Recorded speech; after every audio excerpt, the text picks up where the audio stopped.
والصلاة والسلام على رسول الله وعلى آله وصحبه ومن والاه. أما بعد. السلام عليكم ورحمة الله وبركاته. Uh, I think today, I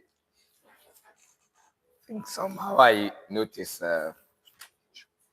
my voice a bit, you know, being not very okay, but I hope inshallah we'll be able to do something.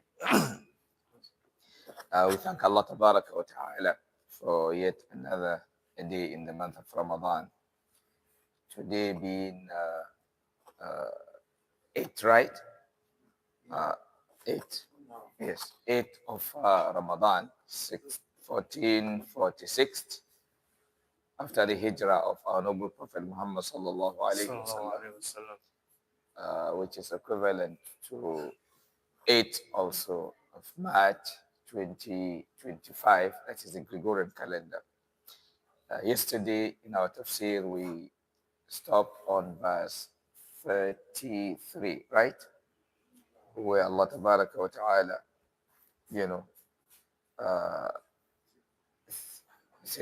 وعلم آدم الأسماء كلها ثم عرضهم على الملائكة فقال أنبئوني بأسماء هؤلاء إن كنتم صادقين قالوا سبحانك لا علم لنا إلا ما علمتنا إنك أنت العليم الحكيم قال يا آدم أنبئهم بأسمائهم فلما أنبأهم بأسمائهم قال ألم أقل لكم إني أعلم غيب السماوات والأرض وأعلم ما تبدون وما كنتم تكتمون. I think that's the verse we stopped yesterday.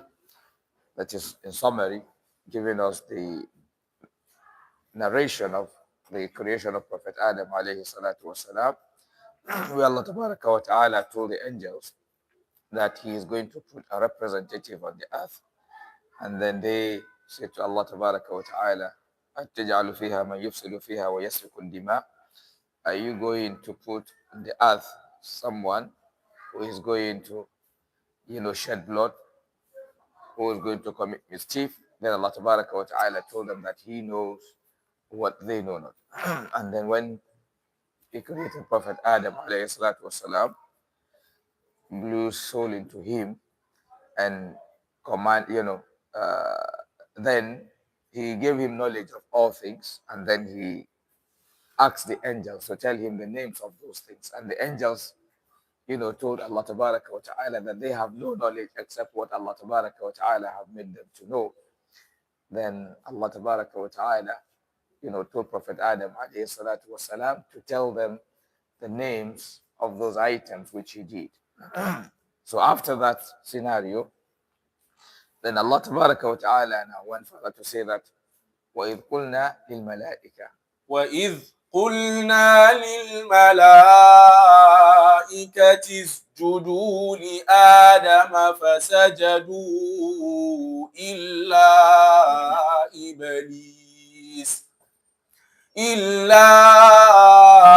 إِبْلِيسَ أَبَى وَاسْتَكْبَرَ وَكَانَ مِنَ الْكَافِرِينَ. So Allah Tabaraka wa Ta'ala said, وَإِذْ قُلْنَا لِلْمَلَائِكَةِ. And remember when we told the angels, that is after Prophet Adam alayhi salatu wasalam have told them names of things Allah Tabaraka wa Ta'ala presented before them, then Allah now said to the angels, Usjudu li Adam, you all bow to Adam. Fasajadu, they all prostrated. Allah Tabaraka wa Ta'ala commanded the angels to prostrate before Adam alayhi salatu wasalam. This is not a prostration of worship, but rather this is a prostration of respect. Allah Tabaraka wa Ta'ala gave a command. And when Allah commanded someone with something, no matter what it is, that means it is okay. So Allah, told the angels to bow, to prostrate to Adam alayhi salatu wasalam. They all complied. Definitely the angels will comply. Because why? Allah created them in a manner that they don't disobey Allah Tabaraka wa Ta'ala. They are creatures that 100% their actions are based on commandments of Allah Tabaraka wa Ta'ala. That's why Allah Tabaraka wa Ta'ala told us in the verse of the Quran that لا يعصون الله ما أمرهم. That is, the angels, they don't disobey Allah regarding whatever command or instruction He gave them. ويفعلون ما تؤمرون ويفعلون ما لا يعصون الله ما أمرهم ويفعلون ما يؤمرون. They do whatever Allah Tabaraka wa Ta'ala commanded. So Allah Tabaraka wa Ta'ala commanded them to bow to Adam alayhi salatu wasalam. They all complied. They all bowed, prostrated to Adam alayhi salatu wasalam. فسجدوا إلا إبليس, except the Iblis, it is the shaitan. He is the only one who refused to obey Allah Ta'ala's command. At that moment, was takbara, he was arrogant, وَكَانَ مِنَ الْكَافِرِينَ, and he became one of the disbelievers. Here the question here is this: so is the angel part of the, is Iblis part of the angels? Because when we look at the verse, Allah said, وَإِذْ قُلْنَا لِلْمَلَائِكَةِ, and remember when we commanded the angels to prostrate to Adam. They prostrated, but he said, except Iblis. So if we look here, we will assume, based on the commandment, we will say Iblis is one of the angels. But in reality, he is different from angels. The mode of creation of the angels is different from the mode of creation of Iblis. In the verse of the Quran, that is why when you take, verses of the Quran, you put them together, you get to get some information more clearer.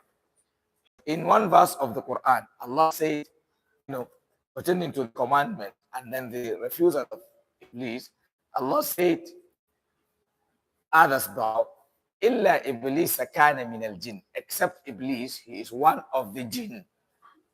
فَفَسَقَ عَنْ أَمْرِ رَبِّهِ, then he refused, or he went out of the injunction or the command of his Lord. So this other verse made it clear to us that yes, though Iblis was among the jinn, but that does not make him, creation-wise, nature-wise, to be, among the jinn. But yes, okay, why was he part of that command? Or take, for example, now, maybe as a civilian, you see, if you move into the military establishment, maybe within their establishment, there may be some rules for them that you, as a non, officer, being within their facility, you may be, mandated to obey what will take place within that vicinity.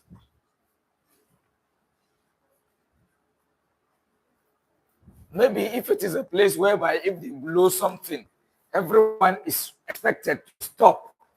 You see, when they blow it, if you're within the barracks, what will you do? You will stop. Sometimes we have such things. You are stopping because you are a military officer.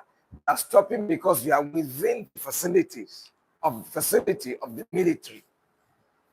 So sometime you will have to what? Obey. Or maybe by the time you are singing, Nigerian anthem somewhere, a non-Nigerian in his country may not bother. But by the time he steps into Nigeria, he will be forced to what? To abide by some of our laws, not because he's a Nigerian, but because he's in Nigeria.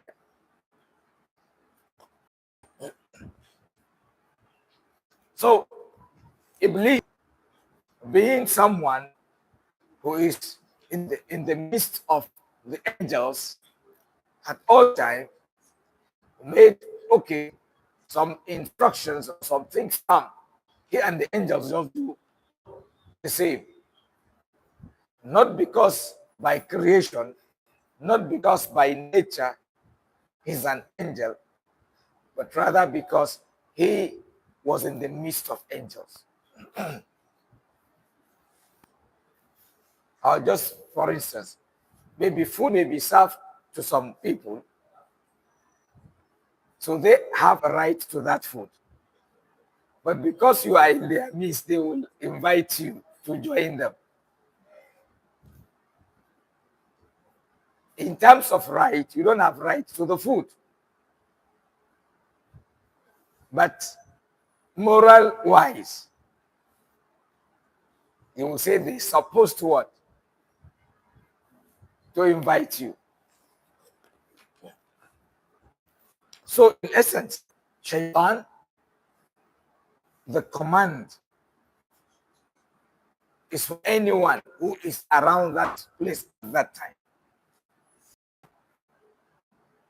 But because of his own arrogancy, he refused to abide by Allah Ta'ala's injunction. Allah Ta'ala, illa Iblis aba wa takbara, he was arrogant, وَكَانَ مِنَ الْكَافِرِينَ, and he became one of the unbelievers. Now, وقلنا يا آدم اسكن أنت وزوجك الجنة وكلا منها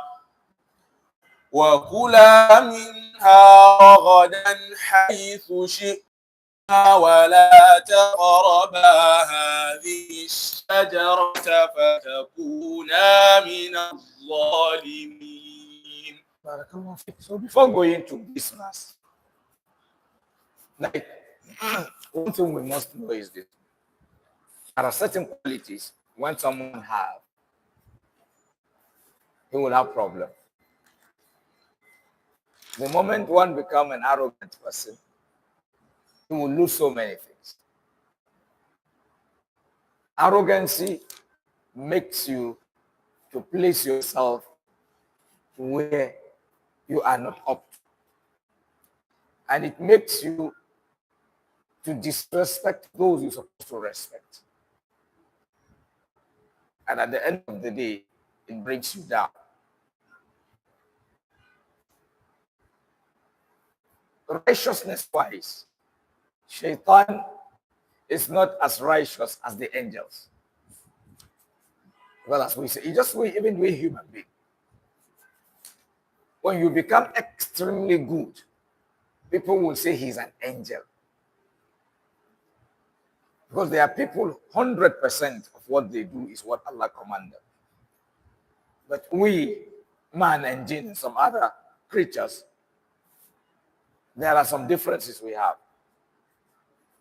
Like we human beings, or the jinn, there are certain aspects of our lives, and whether we like it or not, we must do it the way Allah wants.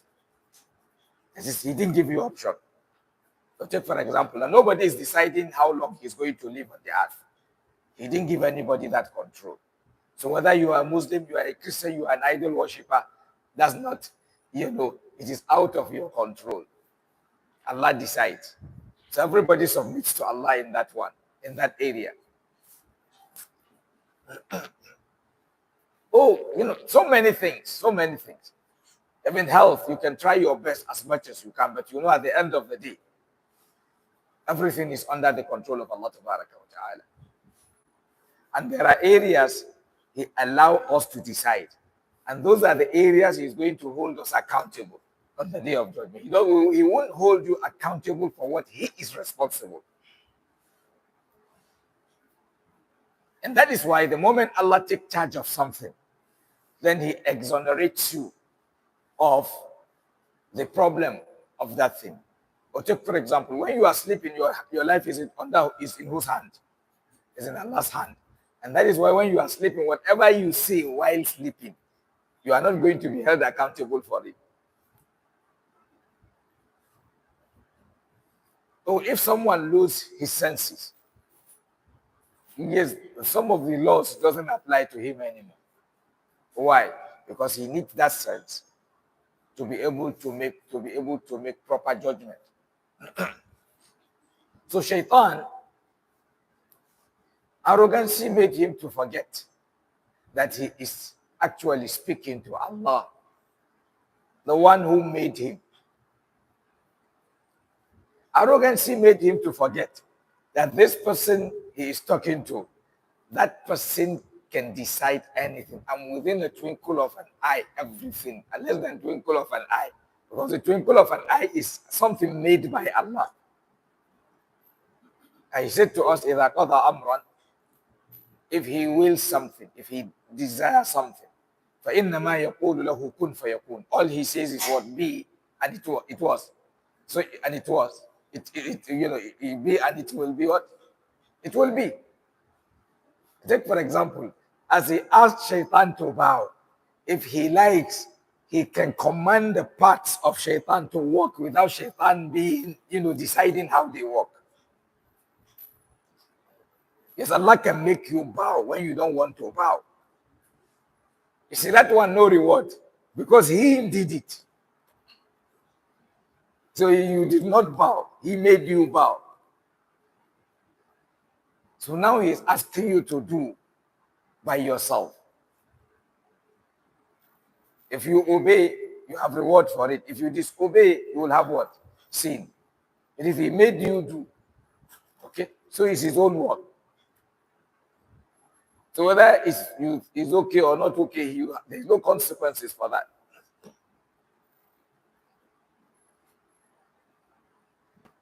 So if Allah wants you to do anything, and he does not want to give you option or choice, he will make you do it.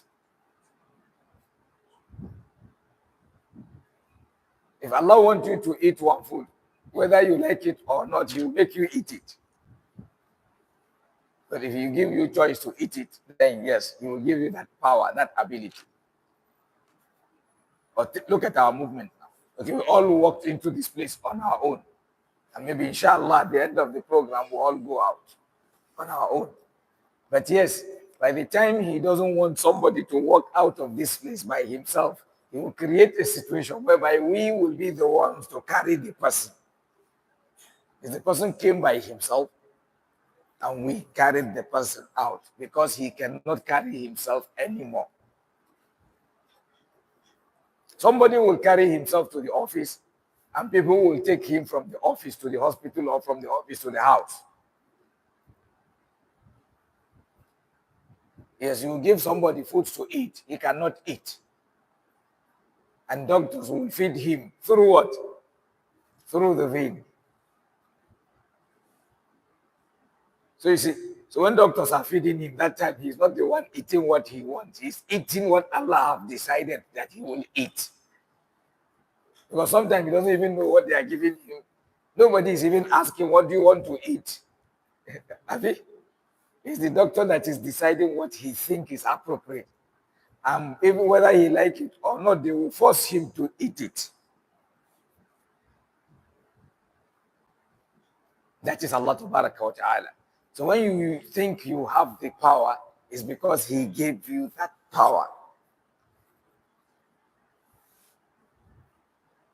So Shaitan, Allah made him. Somewhere he asked him, مَا مَنَعَكَ أَن تَسْجُدَ لِمَا خَلَقْتُ بِيَدَيْ. Why did you refuse to bow to what I made with my hand? He responded to Allah that, أَنَا خَيْرٌ مِّنْهُ, I am better than him. You can see the arrogancy. So he is telling Allah who is better. أَنَا خَيْرٌ مِّنْهُ, I'm better than him. خَلَقْتَنِي مِنْ نَارٍ, you made me from fire. وَخَلَقْتَهُ مِنْ طِينٍ, and you made him from soil or mold.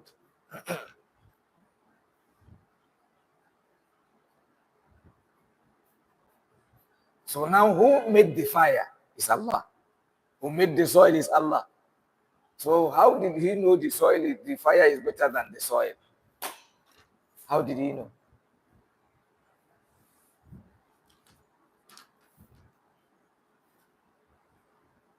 Even Allah can make something out of something you consider bad, and that thing will be what? Extremely good. If Allah likes, He will produce a prophet out of an unbeliever, and He can produce an unbeliever out of a prophet. That's why He told us somewhere that يخرج الحي من الميت. He takes out, He brings forth الحي من الميت, something live out of dead. ويخرج الميت من الحي, and He can bring out something dead out of something living.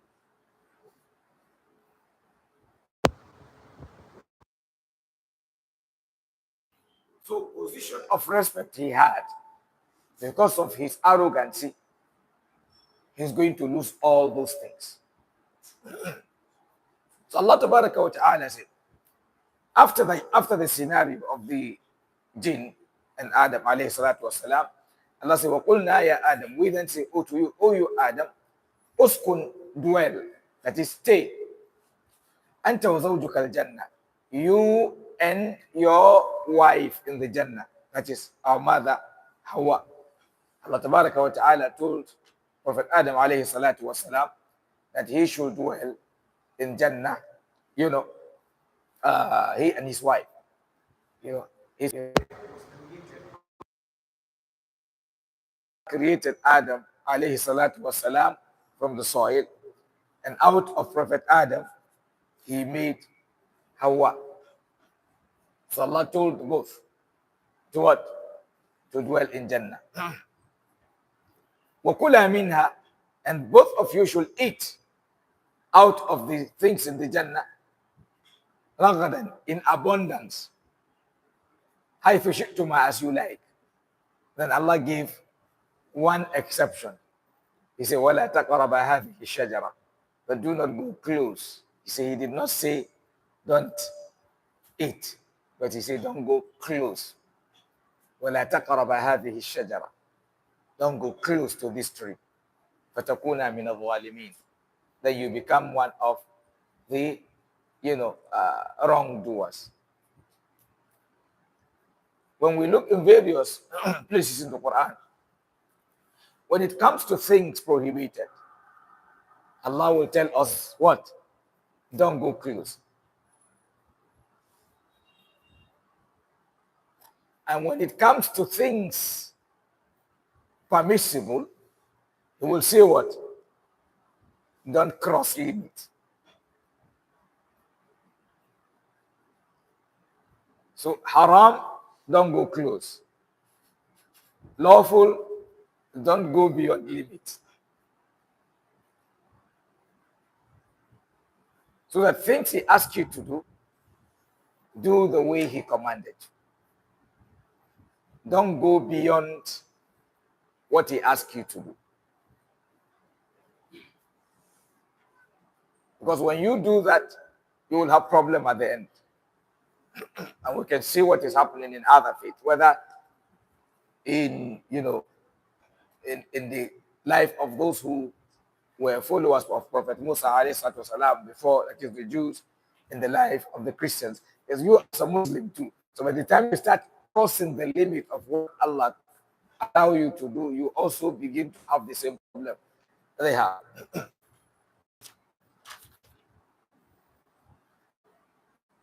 And when you go close to what Allah doesn't want, you can mistakenly fall into it. That's why in one hadith, the Prophet is saying that he said, all kings have their boundary. And he said the boundary of Allah are the things He prohibit.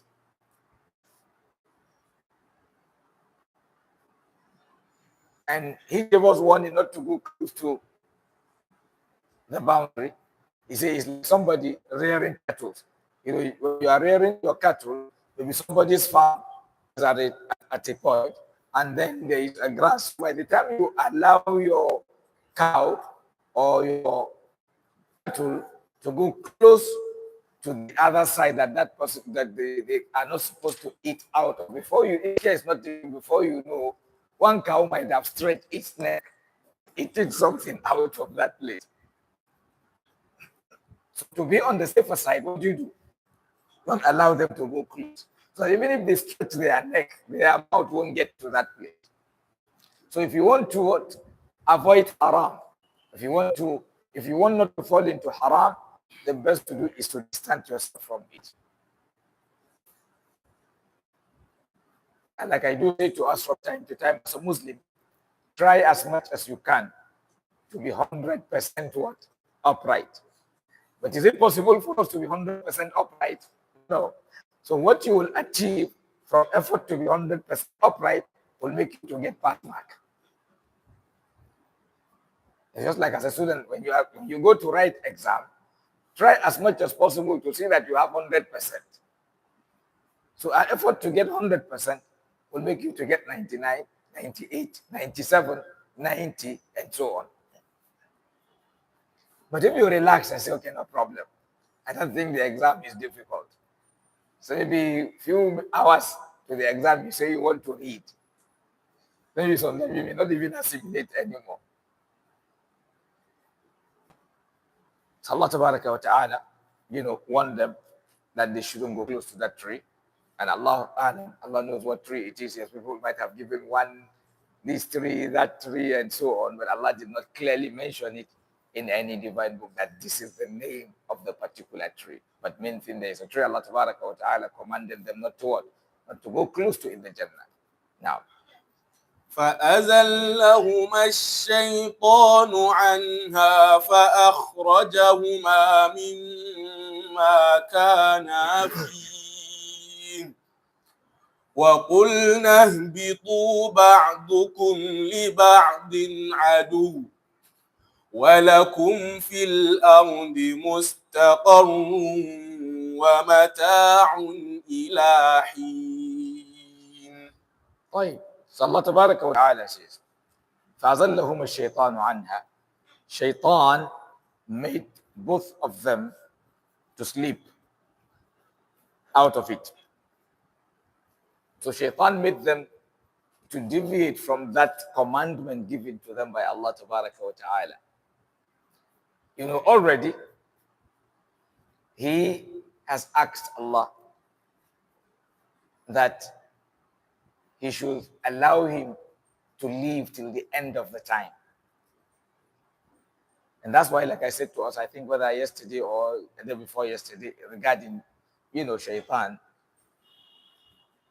he actually have full knowledge of who Allah is.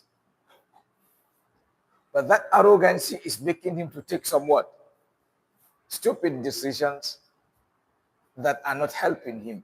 Instead of him taking advantage of his closeness to Allah to make himself better, then arrogancy made him to do the other, to do the contrary.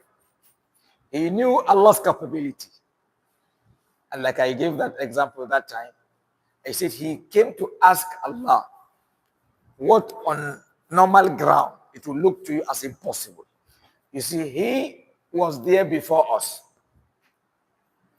Long time before us, and he is asking Allah to spare his life till the last hour. And he was free. Why? Because he knew Allah is capable of anything. He knew that Allah if Allah wants to give him that, he can give him that. So he didn't ask Allah to make him more righteous. He didn't ask Allah to make him one of his closest ones. But what he's asking for Allah to spare his life till the last, to give him long life than any human being created. And so that he will attempt to mislead any human being that Allah have created, from Prophet Adam. That's not just the job he wants to do. You see what arrogancy will lead to. See, that's the job. After asking Allah, what did he say? He said, ثُمَّ لَآتِيَنَّهُ.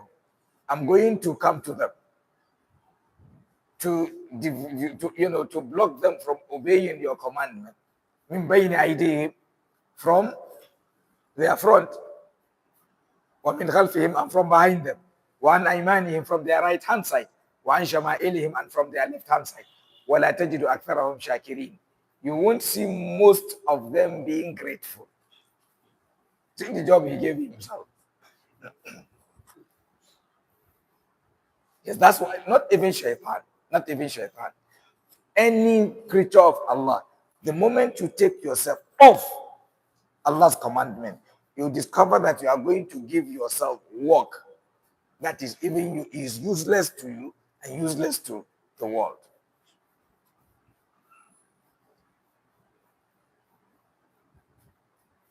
We can see the state of the world today.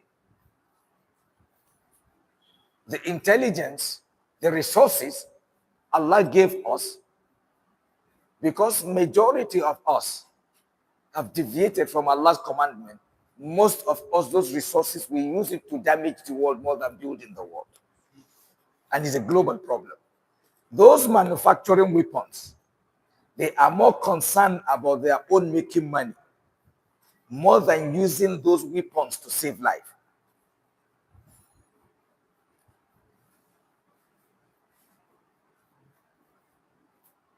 What do I mean here? Is if there is problem anywhere, you see, they don't care. What matters to them is to make their own money. So even if it is the wrong person that is buying the weapon, they will sell the weapon to him. You know, there are ways you stop evil. If you know somebody is an armed robber, if you are a good person, and you know he is an armed robber, is using this weapon for armed robbery, if he comes to buy weapon from you,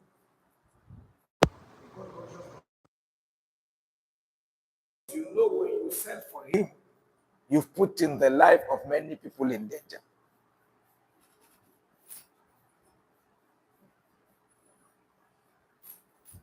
Because one of the ways to stop evil is to what? Prevent those doing it. They say prevention is better than cure.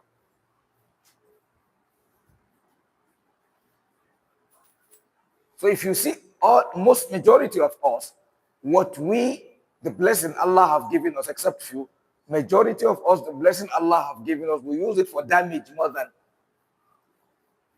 repair. If you see virtually all over the world now, if they are looking for money, for funds, for humanitarian crisis, it's difficult for people to raise the amount they want.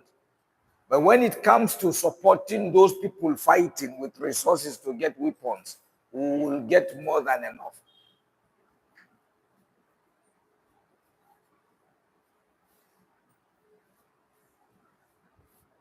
We will get more than enough.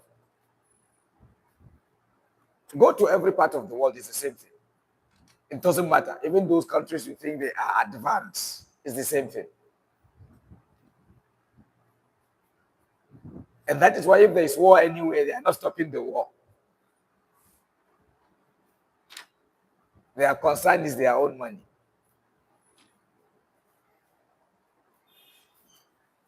All over.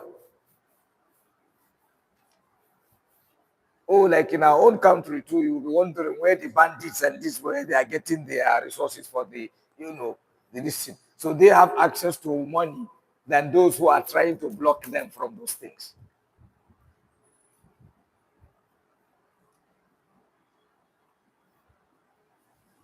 Allah Tabaraka wa Ta'ala guide us all. Alright, inshallah, due to short of time, we will pause here. And tomorrow, inshallah, we'll continue from where we stop. سبحانك اللهم وبحمدك نشهد أن لا إله إلا أنت نستغفرك ونتوب إليك. And I pray, inshallah, the voice doesn't, get worse than this before tomorrow. I hope, inshallah, it gets better because I think I can sense that improvement. Inshallah, to continue from here. Assalamu alaikum wa barakatuh.